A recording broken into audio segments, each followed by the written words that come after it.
Aloha and welcome to another live broadcast, streaming to you live from Lemuria. My name's David. Thanks for being here with me.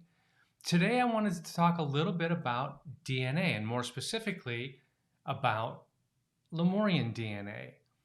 Recently I've been talking about and teaching about Lemurian DNA in private, and my guides have been nudging me, suggesting that it's time to start talking about it more publicly because there is interest out there. So today I just wanted to introduce the subject and share some of my initial thoughts and beliefs about Lemurian DNA.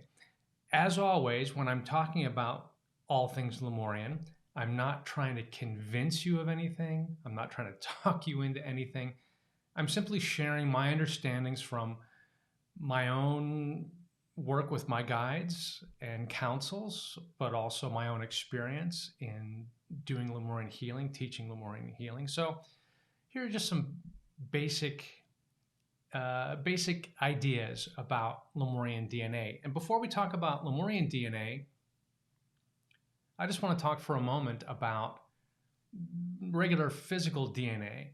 When I was a kid, this is what we were taught about DNA, that it's a complex molecule that makes up your chromosomes, and your chromosomes, which are organized and segmented into genes, your chromosomes essentially determine who you are and what you can do.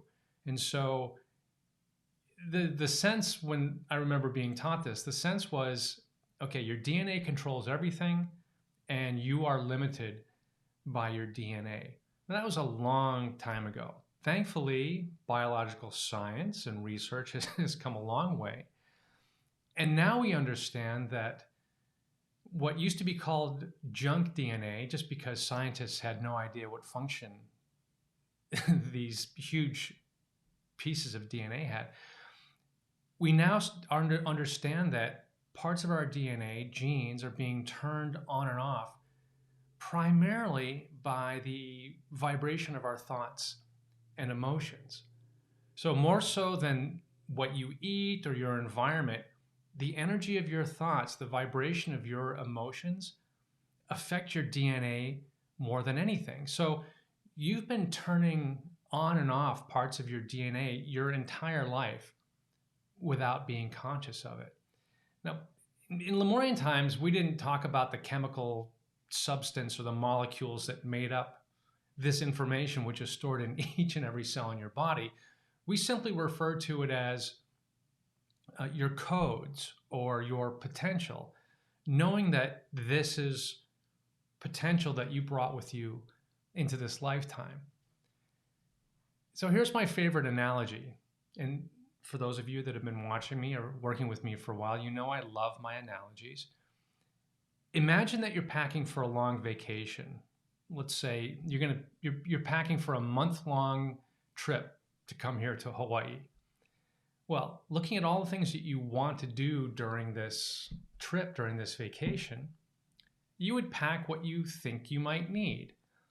And no matter how smart you are, how much foresight you think you have, you're always going to bring things that you're going to end up not needing. Like you might not need 4 or 5 fancy outfits because you realize that, okay, Hawaii is not such a fancy place, that, that fancy dress, really no occasion to use it here. You might bring rain gear and an umbrella or waterproof shoes and realize, oh, the weather was awesome. I didn't need to use this at all. I didn't need to use these things at all. So in a similar way, your DNA is what you pack for a lifetime. So as your higher self, you plan a lifetime, you create a plan, you know where you're going, when you're going to arrive, what family you're going to be born into. And your DNA, at least your plan, you pack. Your DNA is what you pack for this lifetime based on what you think you might want to do. And you always bring way more DNA than you'll need. And this is where we can expand the conversation beyond the physical DNA, because obviously you inherit your physical DNA from your parents. 23 chromosomes each, and they merge together, and you become a unique product of the marriage of those two sets of DNA, of those two sets of chromosomes. So that's your physical DNA. But part of your plan, part of your packing ritual for a lifetime is to bring a bunch of non-physical DNA with you. So you have two physical strands of DNA, that complex double helix molecule that makes up your physical DNA. You have two physical strands. You also have non-physical strands of DNA. And again, this is potential. This is potential that you brought with you, not necessarily going to be using or accessing all of it, but you brought what you thought you might need into this lifetime. If you have any kind of connection with Lemuria, I would be, I'm not going to say 100%, but if you feel a connection with Lemuria, it is highly likely that you've had lifetimes in Lemuria. And if you've had lifetimes in Lemuria and you're here now in physical form, you absolutely pack some non-physical DNA for this human journey, because you knew that this was a magical time in human evolution, and that you wanted to be prepared. And because you had had lifetimes in a place like Lemuria, which was high vibrating, much higher dimension than we live in currently. It was a higher vibrating environment. We were telepathic. We were heart-centered. It was a society based on love. Our, compared to what we consider to be clairvoyant or psychic abilities, in Lemuria, they were way off the chart of what we would consider awakened and full abilities in this lifetime. So there were a lot of abilities that we had in Lemuria, and we knew what it was like to live in that higher dimension, those higher frequencies, and we knew what it was like to live in a society based in love. So coming into this human lifetime, of course we would pack some of that potential, knowing that this is a significant evolutionary phase in the human journey. We wanted to be there in physical form. So we all wanted to bring that wisdom with us. So you have Lemurian DNA, Lemurian potential within you, within every cell of your body. And without realizing it, you've been turning that on and off as well, especially if you're consciously on a spiritual path, meaning you become interested in spiritual topics, or the word Lemuria triggered something within you at whatever age, and you've been consciously pursuing growing awareness and expanding your consciousness and learning about spiritual and metaphysical things. As you've been going through that journey, you've been turning on parts of your DNA, both physical and non-physical.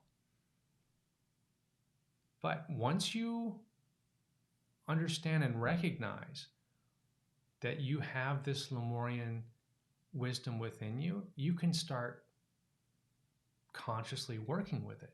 That's the good news, just being aware of it.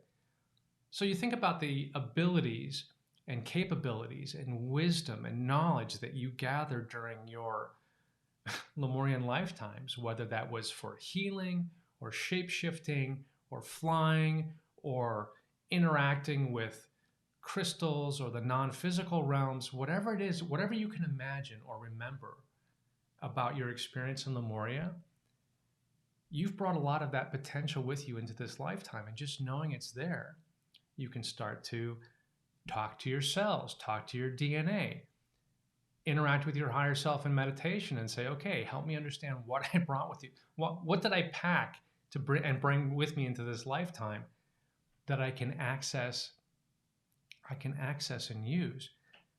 And as you consciously start doing that, you can start awakening amazing abilities.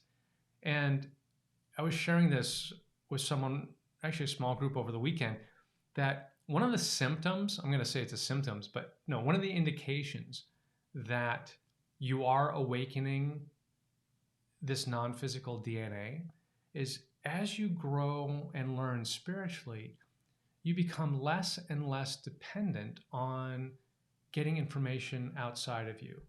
whether it's from books or videos like this, or workshops, private sessions, whatever it is, as you grow spiritually and awaken these parts of your non-physical DNA, you'll be more comfortable finding your own answers. You'll be more comfortable accessing the wisdom and knowledge that you brought with you, that is part of who you are in your higher self. And you won't necessarily need to keep having someone else tell you, oh, you had lifetimes in Lemuria, or you come from the elven realms, or you were a dragon in a lifetime. You're going to start to access that more and trust that inner knowing, that inner wisdom more. So I'm not saying that the one is better than the other or one is ideal. It's just that's one of the indications that you can recognize in your own growth, in your own journey, that, wow, I am turning on parts of my larger non-physical self because I'm getting my own answers. I'm trusting the wisdom within my own heart, my higher self. So it becomes very exciting as you do this journey. But it's always nice, of course. I still love getting confirmation about messages or information I receive or experiences that I have that maybe I don't talk about with other people, but then I get some confirmation like, oh, okay, I'm not the only one with that experience. It's always good to get confirmation.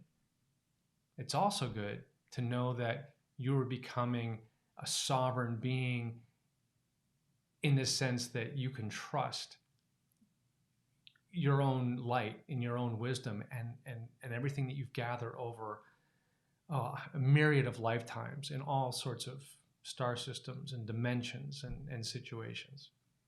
So your Lemurian DNA is there.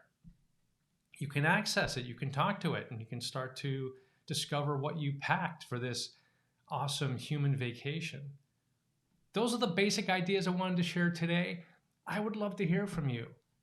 Do these ideas resonate with you? Did it trigger any memories?